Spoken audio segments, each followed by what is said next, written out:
Hello and welcome to this webinar from Kelso Consulting, looking at successful blogging for tech and SaaS firms.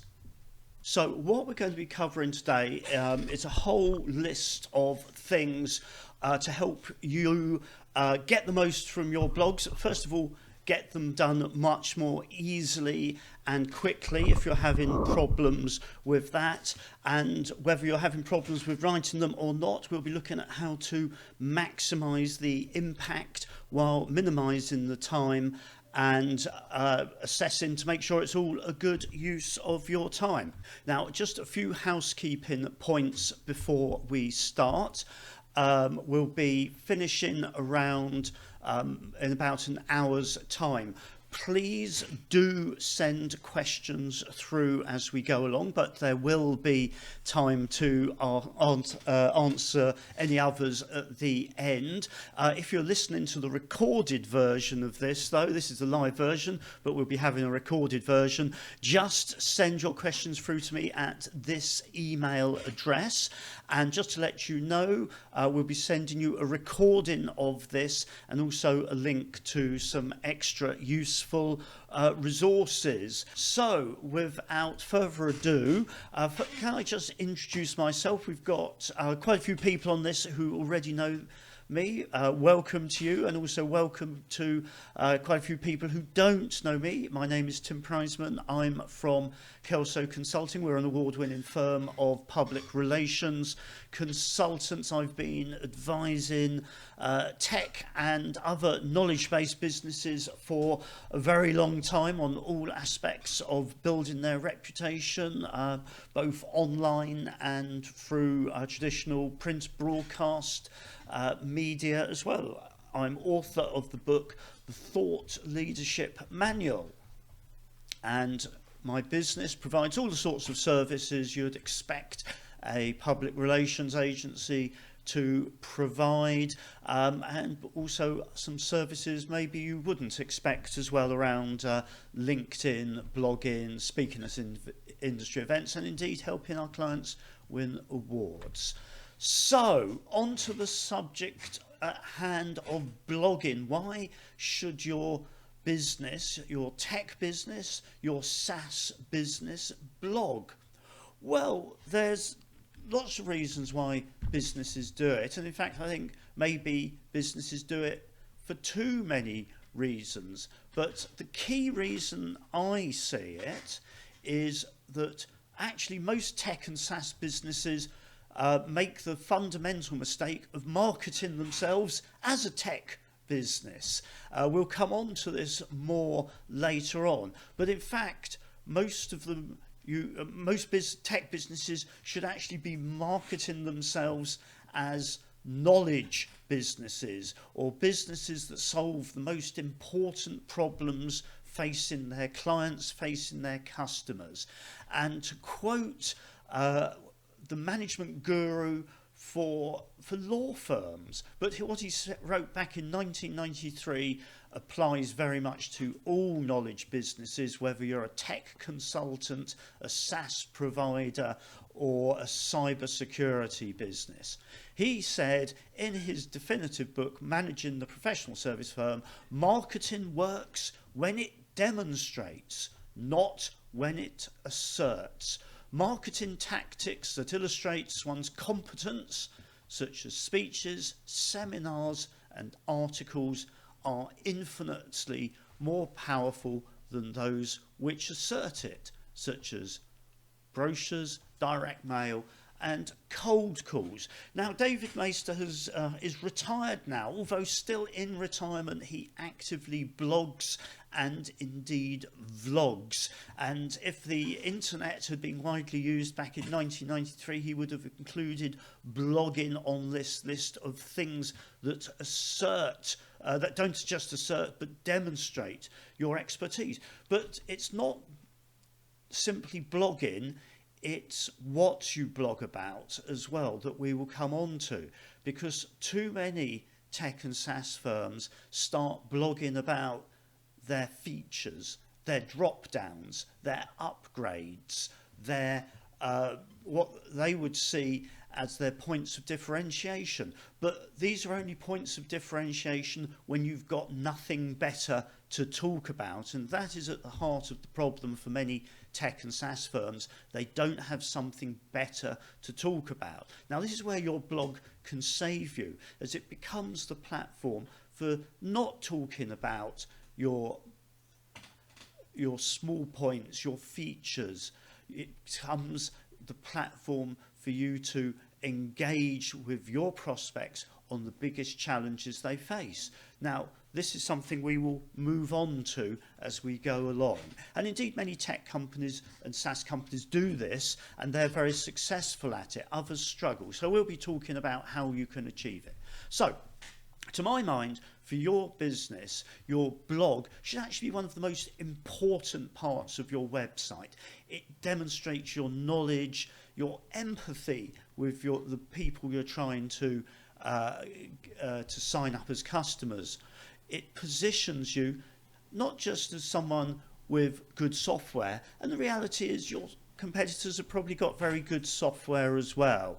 And wherever you are in the arms race of you being better than them being launching an upgrade and being better than you, wherever you are in that arms race, if you have a reputation for expertise, that is going to carry you through, regardless of whether your features are temporarily or not better or worse than your other competitors.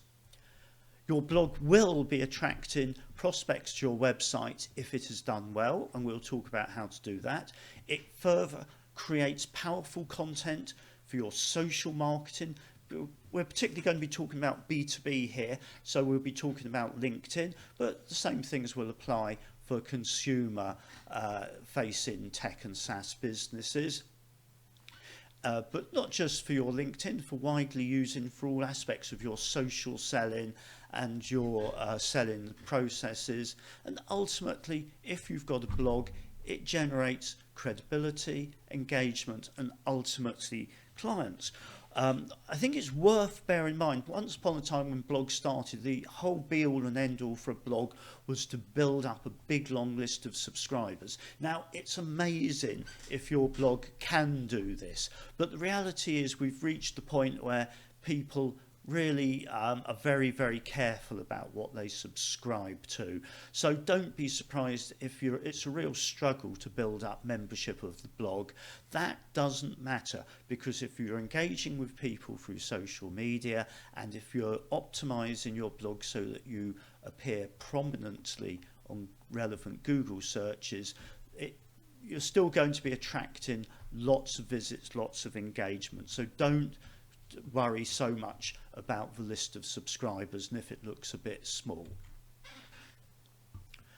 Okay, so I've talked about some of the common problems that I come across, and I dare say maybe your experience as well. Sometimes, and this is particularly important for tech firms, because people expect tech firms to be whizzy at tech, which sort of your website gets lumped in on this. But often tech firms have really bad and clunky websites. They let programmers rather than specialists deal with it, because they see it as a tech thing rather than an engagement thing or a design or a branding element. So often there's clunky and cobwebby websites. There's been a problem. What do we post on our website, so on our blog, so the content gets a bit random? We'll come on to the fact that often the content is really superficial and just doesn't speak to the people you're looking to reach. And then there's logistical problems, such as getting your team to contribute. It's all done as a bit of an afterthought. People get demotivated because they feel there's little obvious impact from it. And a lot of these stem from people rushing into a blog. It's a feature on the website, everyone else is doing it, we need a blog. And they don't think enough about what is the raison d'etre for their blog in particular. They just think about blogging generally rather than why their blog is important. So there's two very important questions you should write down the answer to, whether now or after this. First of all, where specifically does your blog fit in your business's marketing and lead generation strategy? Where specifically does it fit? And secondly, what is your strategy for making your blog compelling and distinctive to your future clients, your prospects, the people you want to read it? In what way are you making your blog compelling to them so that they want to read that rather than something your competitors or even somebody else is writing on the same subject? So this is where we get the importance of focus, and particularly the importance of focus for your marketing. Now, on this webinar, I haven't got the time to go into marketing planning. It's far too big a subject, even for one webinar, let alone a segment within this. But I will post a few links to additional resources after on the material I send to you. Now, many of you may well have marketing personas. Now, this is really, really important. Again, if you don't have marketing personas, I will send you a link to a bit of information about this. But basically, a marketing persona is a sort of, some people call it an archetype, some people an avatar. Anyway, it is a description of your, a fictional description of your particular client, so you are better able to understand them, empathize with them, and ultimately write in the language they understand on the problems that are relevant to them. And having marketing personas for your blog is hugely important if you're going to get the right topics and write about them in the right way, so that they will want to read it. So you need to think, for your blog, who are the personas you're writing for? Why will they want to read it? In what way is it going to be distinctive to them? What are your objectives and purpose for them in reading this blog? What content are you going to include in your blog? Importantly, what sort of things are you going to exclude from it? And you're going to want to have some idea of how frequently you should be writing to achieve your objectives. Now, we'll come on to this because this is an important consideration around frequency. Now, some of you may well know HubSpot. It is the blogging and inbound marketing platform that, if you search on anything to do with that subject, totally dominates it from the vast output of blogs and vlogs they do. So they are very, very guilty of practicing what they preach. Now, they have a lot of information on blogs because they host a large number of them.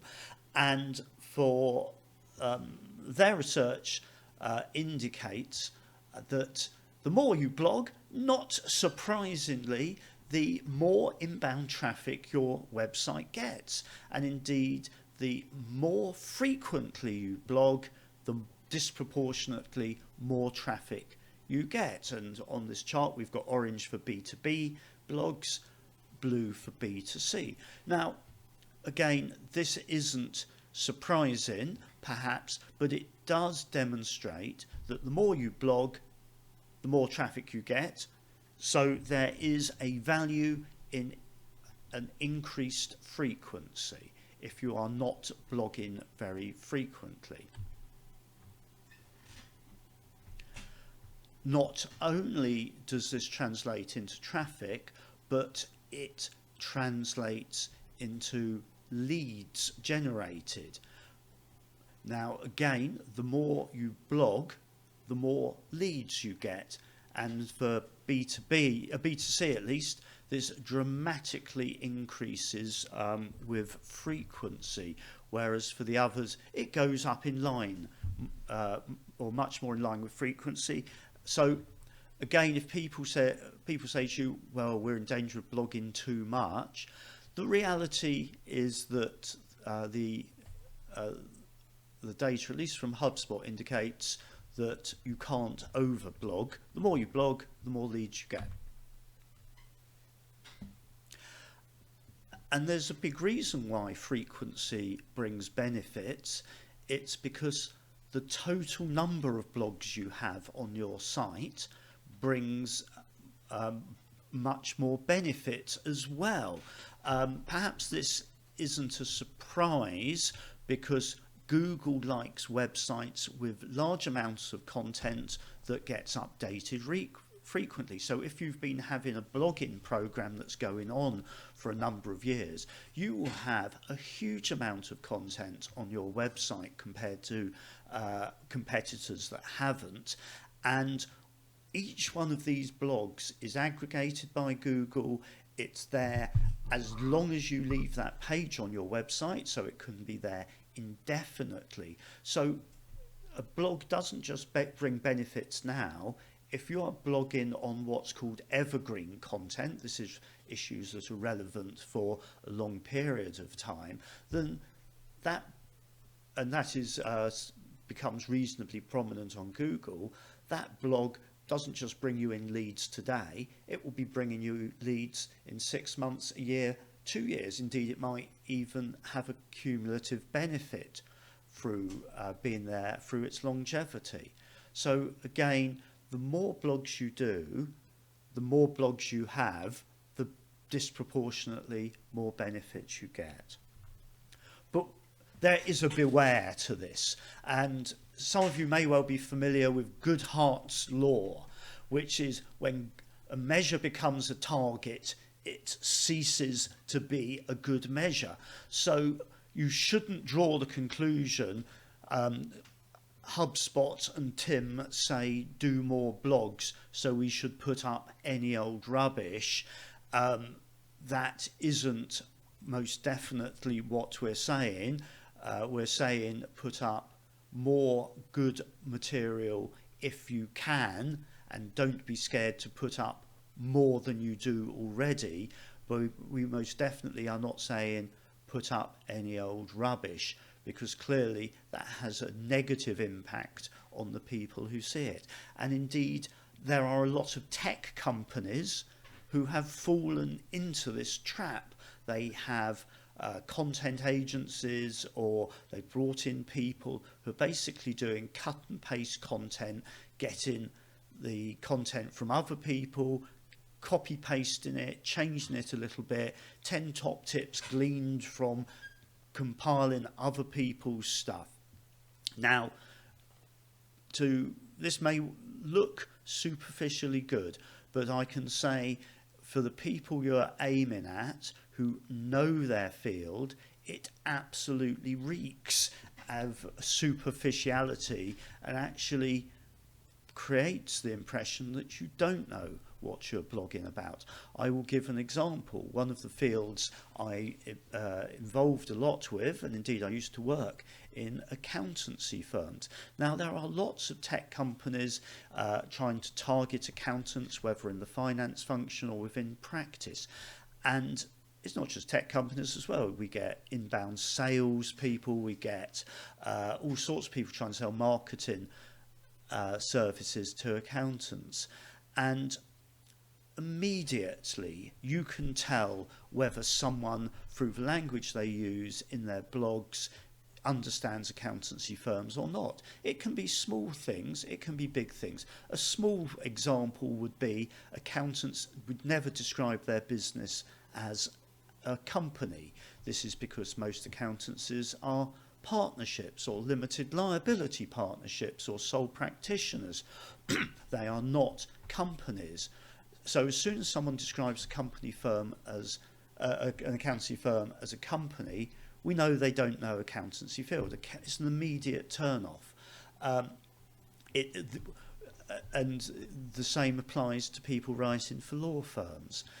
The same applies in your area with certain terms that people who don't know HR, whatever your particular solution is, they use the wrong terminology. They describe things in the wrong way.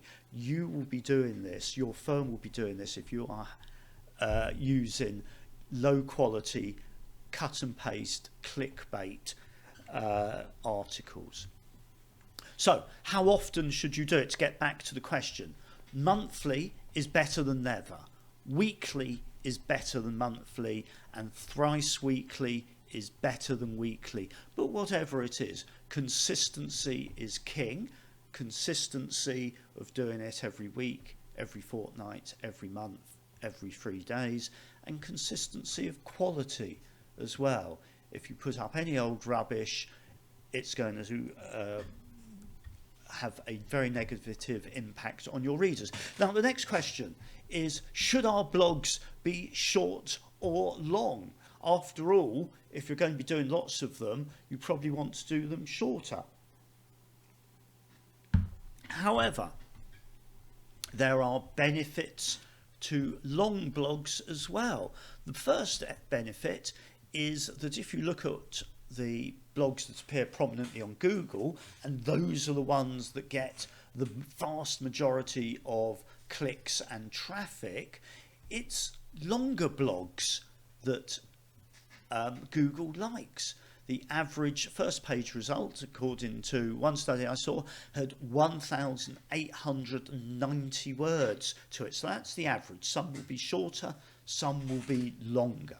But what it does indicate is that Google likes long blogs. Secondly, I've had the same, the media has the same experience as well. Often, in fact, not just often, invariably, the highest shared blogs, shared articles in the media are very long investigative pieces where people have invested the time to read it, they've really thought it's important, and they've shared it.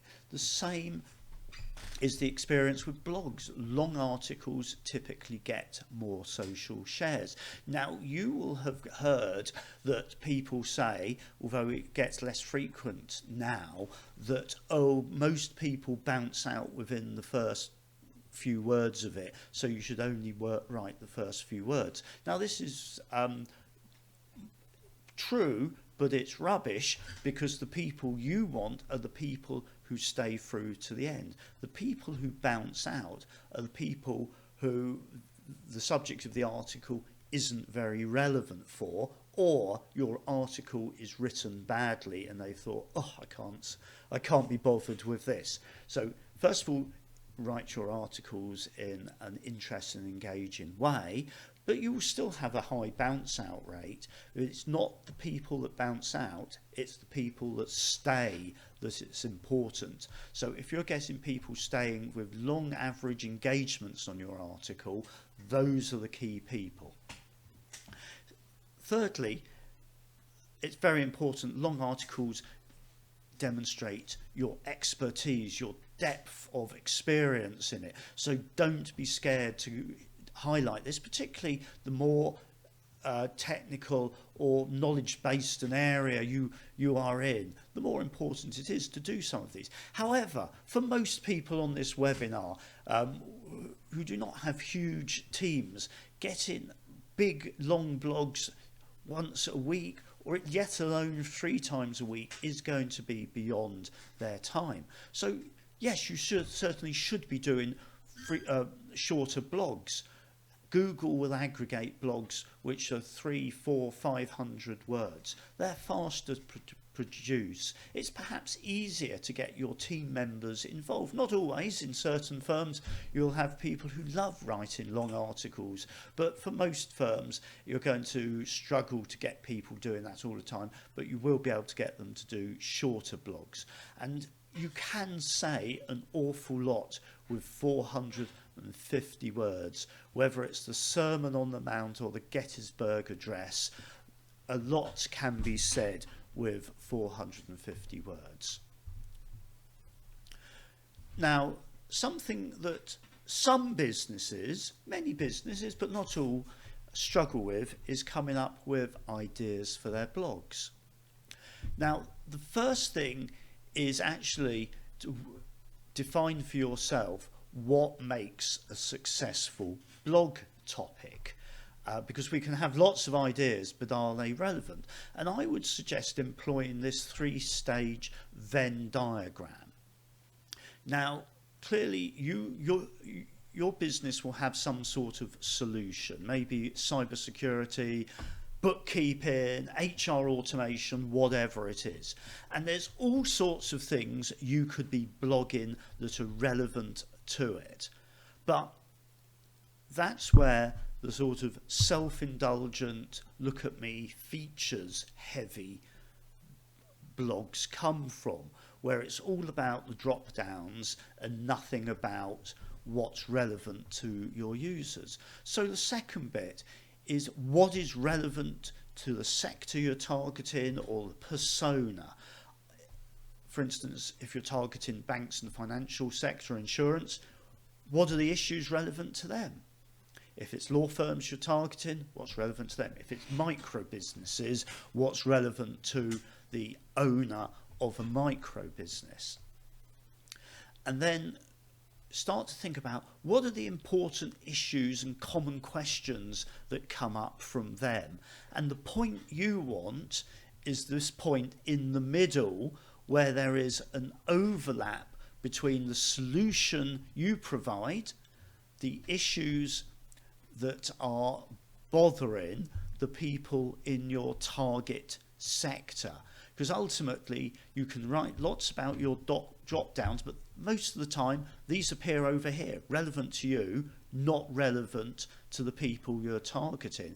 Maybe there is a particular feature, your drop down particularly helps keep the Russians from hacking into it. Great, then stick it there because it's very relevant. But most of the time they won't be. You're fooling yourself. They're of interest to you, not of interest to your target. So it's all about going back to the persona. What is the problems they've got? What are the issues they face?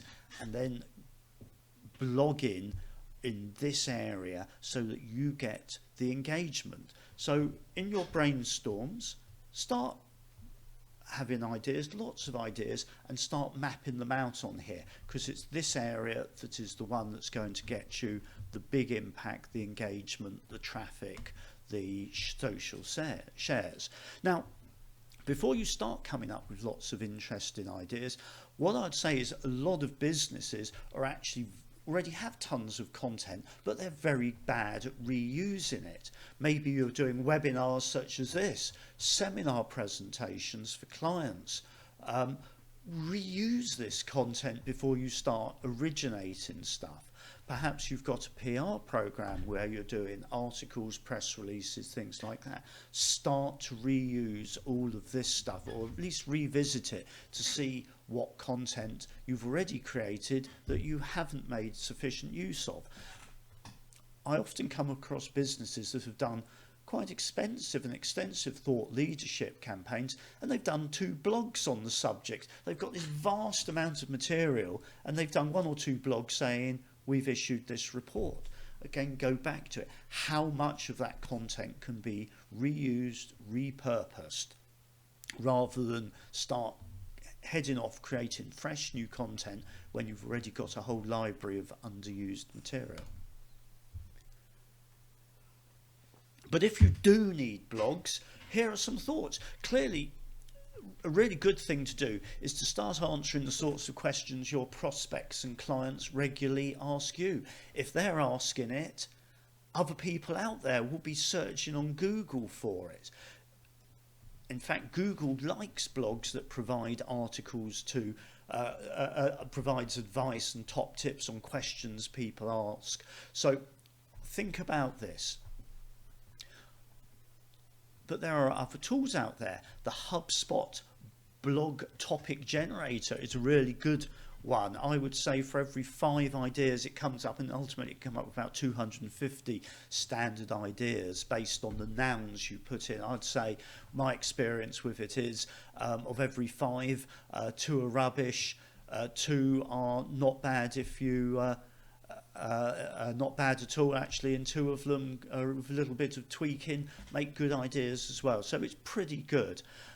If you're doing things at a greater scale, BuzzSumo BuzzSumo tracks the topics that are hot in your particular sector or the sectors you're targeting. Otherwise, perhaps you go to business networking events. Ask people at your event what would be good subjects that they would be interested in reading about. Brainstorm with your colleagues, employees, family and friends. And for your personas, start following the business papers that are relevant to them and start seeing what the industry topics are in their sectors. Okay, so another area which I think it's worth sharing, this came up in a recent webinar I did on thought leadership, but it's worth thinking about thought leadership approaches that may well be relevant to your blog. Now, a lot of people blog on very technical issues, and technical support and tech support companies particularly do this. They have huge amounts of blogs on very technical, geeky support. Effectively, they do free support for all sorts of Microsoft and other things. Now, maybe this is a good thing. It depends on the persona that you're targeting. Maybe this is a good thing. Maybe that is how you want to be. You want to be seen as the most technical, capable bug solver there is out there. However, I would warn you that this may also be simply creating the impression that you're a backroom techie person. That's great if that's where you want to be, but if you want to be seen as a strategic technologist, or maybe you want to be seen as someone who understands the issues of your client, then all this is doing is painting you into a more and more technical corner. So think carefully about whether you want to start doing lots of technical solution blogs. An alternative approach is the commentator, where you're commenting on the sorts of industry issues that are relevant to your clients. Another approach is the radar. You simply scan for interesting news and insights and share it. Similar to that is the aggregator, where you do a weekly update newsletter or whatever of interesting developments in the sector of the people you target. So not news about yourself, that on the whole is not going to be interesting to the people out there. It's interesting developments in their sector. So you become a source of news for them, and dare I say it, there's a halo effect and indeed a knowledge effect for yourself, that if you're following the industry enough to put together a weekly digest, you become more and more knowledgeable about it and seen more and more as a source of knowledge on it. A connector is someone who makes connections between two different things and draws out insights. So, for instance, if you wanted to be seen as, let's say, an expert on business response to the COVID crisis, then a connector would say, compare what's happening in the UK with what's happening in other countries and make a connection. Or they may draw a connection with how people responded 100 years ago to Spanish flu and draw out insights and connections. So it's all about connecting two different things. Of course, one is the area you're in, you want to be seen as the expert, and drawing connections from elsewhere. The final approach is the Wimbledon one, which is actually very good for a lot of tech companies, because a lot of tech companies actually struggle with deep content because they don't actually have people with huge insights into the area, because they often buy in the expertise from, so for instance, if they're doing something in the financial space, they often buy in accountants and financial experts to do those aspects of it rather than have accountants in-house. So this is the Wimbledon strategy, and the analogy is Before and indeed after Andy Murray, Britain hosted the best tennis tournament in the world, Wimbledon, yet didn't have the best players. In fact, we had little hope of winning it, but we still had the best tournament. So you too can have the best blog. You can do that through having interviews with experts, case studies of businesses, interesting podcasts where you interview people, host online discussions, all of this sort of thing. So you can have a Wimbledon strategy, which means you're hosting the best content, even if you're not generating it. So these are all sorts of things to think about. Indeed, an example there is to get guest bloggers onto your website.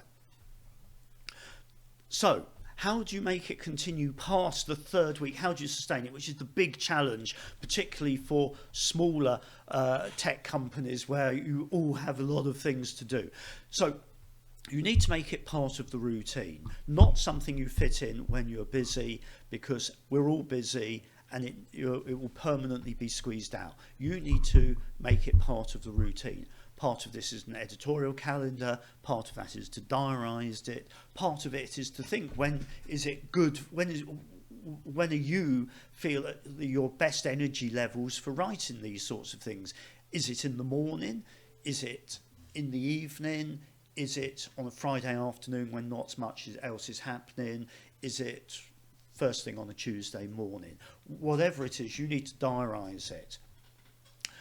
But you need to involve experts. It's particularly important if you're writing about an area that you're not really that familiar with. And this is often the case, perhaps if you're the social media manager or the marketing manager, and this has got dumped on you as well. And you're writing for HR directors, for instance, if you've got an HR solution who've got 30 years experience, and you've got 3 weeks experience or 3 months experience, how do you do it? Well, involving experts. If you've got experts in your business, definitely speak to them, get their insights. Maybe that's not so possible, maybe within your network, whether on your personal network, your social media network, you've got experts and you can start to involve them. Quora is a really good one as well. Clearly you can't be plagiarizing their material, but you can start to engage with them and get their feedback. If you're in a position to delegate as much as possible to free up as much of your time as possible, maybe there's background research for the articles, you can give that to somebody else. Perhaps writing, if you are not so good at writing, not so comfortable, get a ghostwriter in. We ghostwrite for lots of clients. We do an interview with them, we give them an article. It's a 20-minute process for them as opposed to perhaps a 3-hour process if they were to do it themselves. Get somebody else to do the posting and the promoting of it. Have a proofreader though. No matter how many times you read your articles, you will become blind to the faults within it. And above all, particularly if you're writing for areas where you don't have the expertise, get a peer review, get somebody else who knows the area to read it.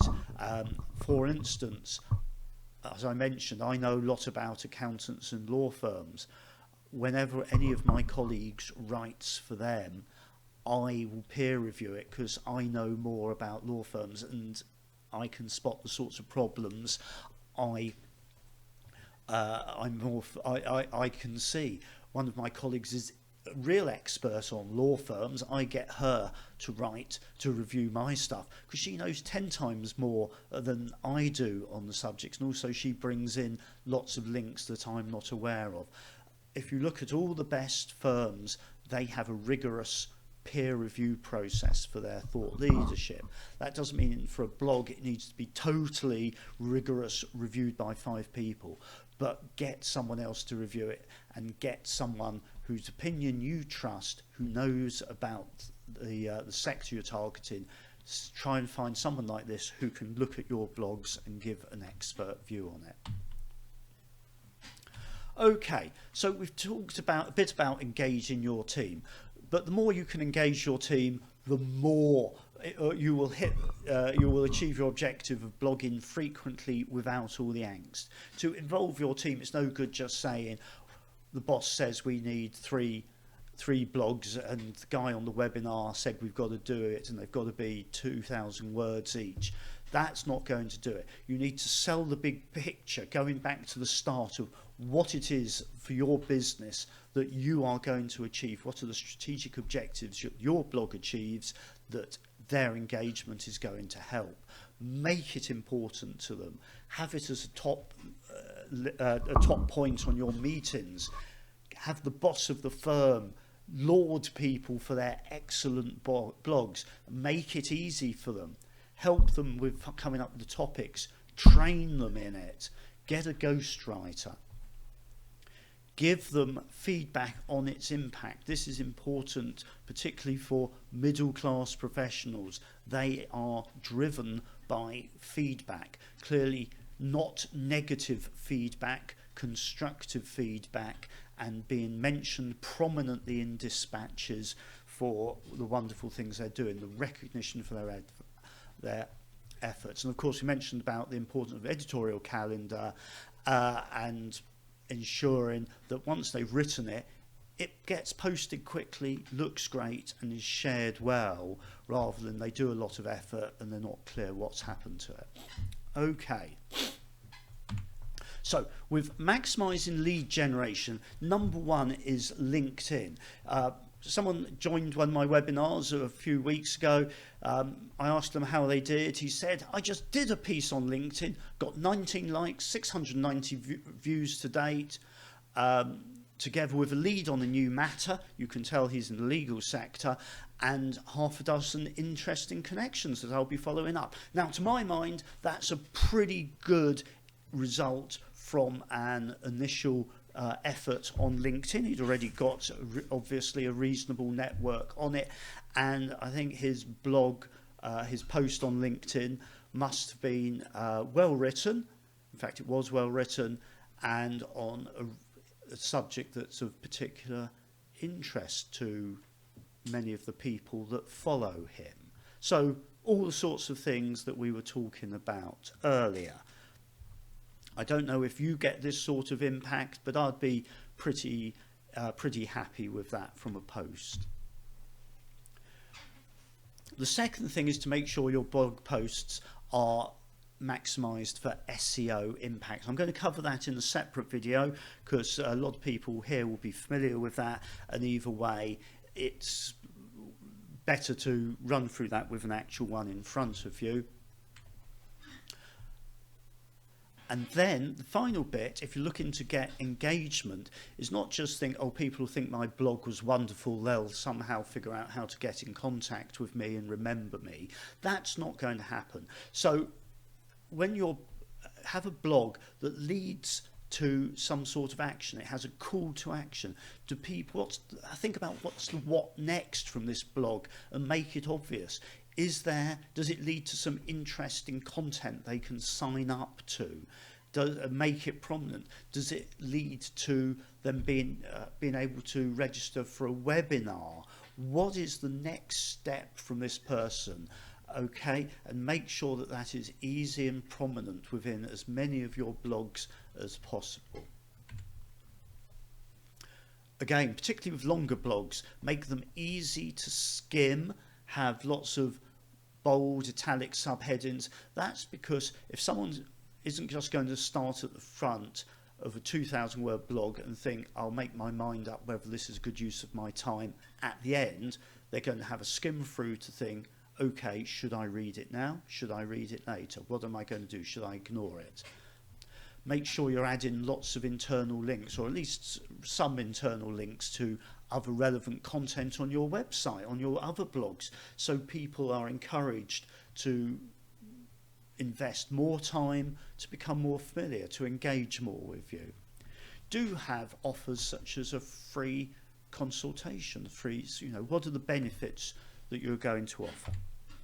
Okay, so what's the sort of impact you're getting? And within your software, whether it's Google Analytics or whether you've got more sophisticated stuff, there will be a lot of information about what people are doing within your blog. It's in there somewhere. If you don't have access to it, get your web expert to start drawing it out for you, setting up reports, all of these sorts of things.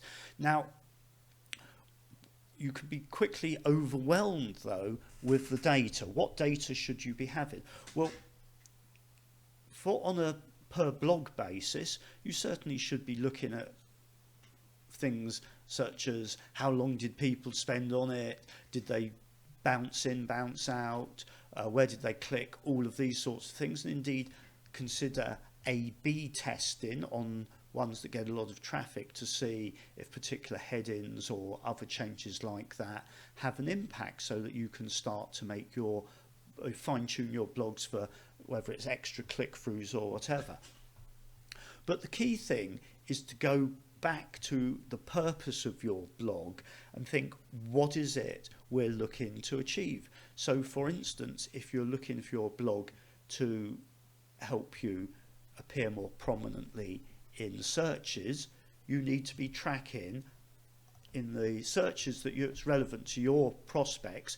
Are you appearing more and more prominently? Are you getting more relevant inbound search traffic? However, if you're looking for engagement, then maybe you would be looking at other measures, such as, are people sharing it? Are people clicking? Are people going on to other content? Are they signing up for your events? So think more carefully about your purpose, and then what are the measures that will not just help you assess, am I getting lots of visits, but how are your blogs helping you as people go down the funnel and get more engaged with you? And ultimately, if you've got decent software on it, and we use HubSpot, we can track from people first engaging through us through to them ultimately becoming clients. If that is a goal of yours, people find you, engage with you, get your marketing, become a client, then you need software that tracks across that whole process. So whether that's just a screenshot of the stuff we get from HubSpot, which helps us track where people are coming from, and ultimately we can drill down in all sorts of things. And that's one of our blog posts that, in fact, I think it's one of my more popular blog posts that shows that you get more and more visits cumulatively. With that one, we can see where they come from and the type of engagement and all sorts of things. Maybe you've got something like HubSpot, maybe you've got something more sophisticated like Hotjar, things like this. Maybe you're just relying on Google Analytics. Whatever it is, you need to be thinking about, do the measures we get help with us assessing the objectives we've set ourselves? Okay, so we're coming to the end. Can I invite you to send any further questions through? So, while you're sending them through, in summary, have a clear idea for your blog of the segments. If you've not done so for your blog recently, put in your diary to write a long blog on a relevant subject, because whatever you do, having a long blog on there on a relevant subject is a really good thing to do, whether you do it weekly, monthly, quarterly, whatever it is, do it. And if you can diarise after this webinar to do it tomorrow, to do it Friday, to do it next week, whenever, that's a really good thing, and you will notice the impact, whether immediately or down the line. Make sure that blog is well optimized and includes images. Blogs that have at least a couple of images appear more prominently on Google. Ultimately, having more images makes it more attractive for the reader if done appropriately. Definitely share this blog on social media, especially LinkedIn, and then follow up with some more articles on the same or related subjects, both long and short ones that are relevant to the people you're targeting, and wherever humanly possible, share out some of this work over the next few days and get it into a routine so this is happening regularly. We have more resources, and I will share the links to this in a follow-up email on kelsopr.com/seminars, including lots of recorded webinars on other business development subjects that will be relevant. And just to let you know, we do have a blogging service. If listening to this you thought, well, this is all great, but I'd rather pay someone else to do it, and there are lots of benefits through getting someone experienced to do it. And typically we start with a quick online mobilization workshop to create an editorial calendar. We create the editorial focus. Many of our clients want us to write 4 blogs per month, which will be very relevant, persona focused, and not cut and paste clickbait ones, but original high quality ones. On top of that, we'll draft and post 16 LinkedIn posts, 20 tweets, and supply suitable images.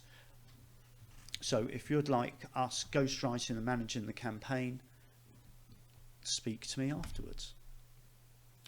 Okay, questions. Question we have: what would be the best ways to get engagement from our blogs? So first of all, I'd have a look at the data on your existing blogs to see if there's some reasons why you're not getting engagement. Maybe you're not getting engagement because people aren't getting there in the first place, or maybe you're not getting engagement because people are bouncing in and bouncing out, or maybe people actually are staying a long while on your blogs, but at the end of it they read the blog and then don't do anything with it. So because it will be a different problem for each of those ones, so you need to look at why you're not getting engagement, but ultimately you need to be at a broader level. Are you understanding your audience? So you're writing stuff that's relevant to them. Do you understand their problems? Does your blog deal with their problems? And are you offering something of value? Because I'd suggest if you're doing all of that within your blogs, you should be getting really good levels of engagement from the people that visit you. If you're getting lots of visitors, you've done all that, and you've still got a problem, give me a call afterwards and I'll be happy to discuss it further. Okay, we are at the end of our time. If you have further questions, email them through to me. I'll be very happy to answer them, maybe put the answers on the blog, or otherwise get back to you. Just to let you know, we do have further webinars. Please do, if you've not done so already, register with us for those. Do check out the details I'll be sending you, and in a few moments I will be sending you our feedback questionnaire. I'd be very grateful if you could spend 1 minute to let me know how you enjoyed this webinar and what bits we can do to improve future ones. Thank you very much for joining me on this webinar. Have a good rest of the day and hope to see you soon.